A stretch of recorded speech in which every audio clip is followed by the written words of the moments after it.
Apple Music is the best streaming service. No, it's Spotify. We're cheaper. We've got a free tier, and our algorithm is undeniable. You can't beat us. Oh yeah, well we actually pay our artists, and we have lossless audio support. Oh yeah? Well, do any of your AirPods actually support lossless? Well hey, does your company even make money? Oh trust me, one day it will, because we got Joe Rogan. Like, that's to be proud of. I mean, we get to charge more than you charge for premium, and we're coming for you. We're gonna catch up to you soon. Your service is so stupid. It's so expensive. No one's gonna pay extra for a music service with crappier algorithms. Oh yeah? Well, maybe they'll pay extra for karaoke. Well, yeah. Wait, what did you just say? It's a new algorithm we've come up with on Apple Music. So you're telling me everyone prefers our recommendations, and you used all of your machine learning intelligence to turn all of your products into karaoke machines? No, not all of them, just the expensive ones. Well, at least we're on Teslas. We're coming later, though. Elon and Tim are friends now. Sure. Good luck. It's not easy being a monopoly.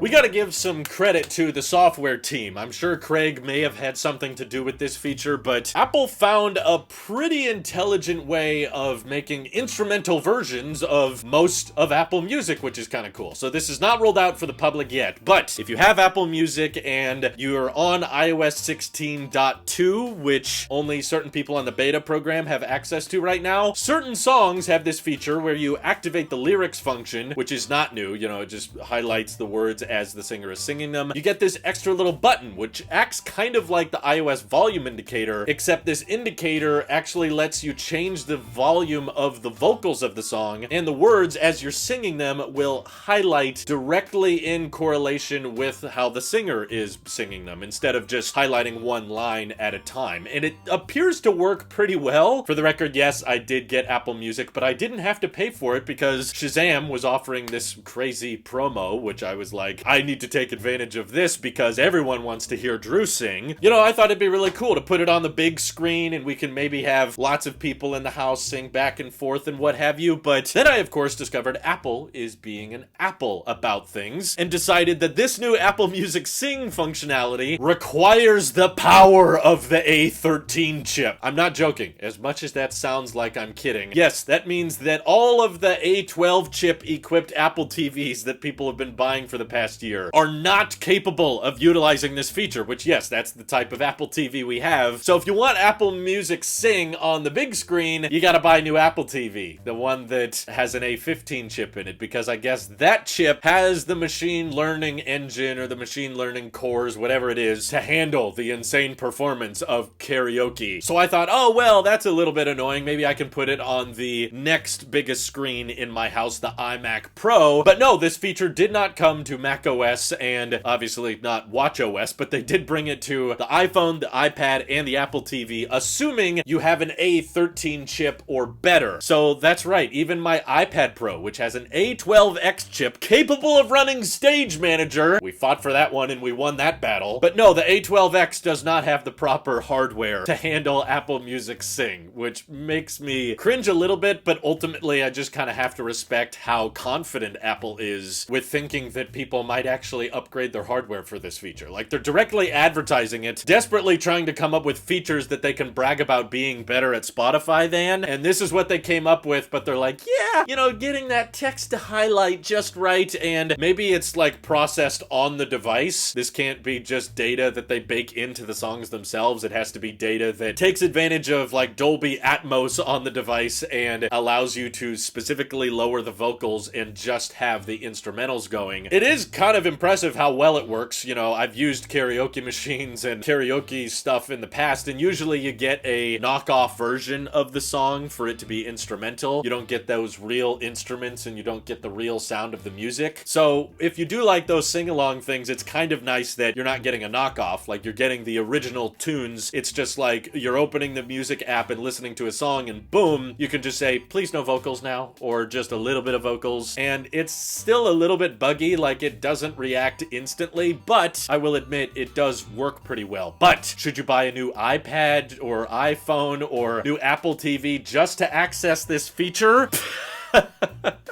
Absolutely. I mean, this is the greatest thing Apple's done in 2022. I mean, knowing that the F-tier iPad 10 is capable of supporting this feature, but not my 2018 iPad Pro I paid $1,000 for, boy, Apple sure showed me. I guess the iPad 10 is a much better product now, so because the only device in my house that is actually capable of running this feature is my iPhone 13, because, you know, it has an A15 chip, that means I basically have to AirPlay Apple Music Sing to either the TV or my Macs, which they don't support landscape mode in Apple Music yet, so I gotta deal with these big bars and I just have to cast everything to my laptop display whenever I feel like singing, like this. Jump in front of a train for ya, under my umbrella, Ella. Like a G6, give me that mo-mo, We don't talk about Bruno, no.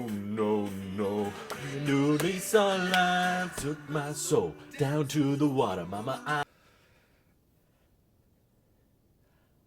I'm so sorry, but if you want to cringe even harder, Tailosive Tech Plus members get to watch uncut, uninterrupted versions of those clips. If that doesn't convince you that subscribing to Tailosive Tech Plus is a terrible idea, I don't know what will. But thank you so much to everyone who did anyway on Tailosive Tech Pro. Seriously, confuses me a lot, but I appreciate you. This is your Apple Sheep here, and I'll see you all in the next one.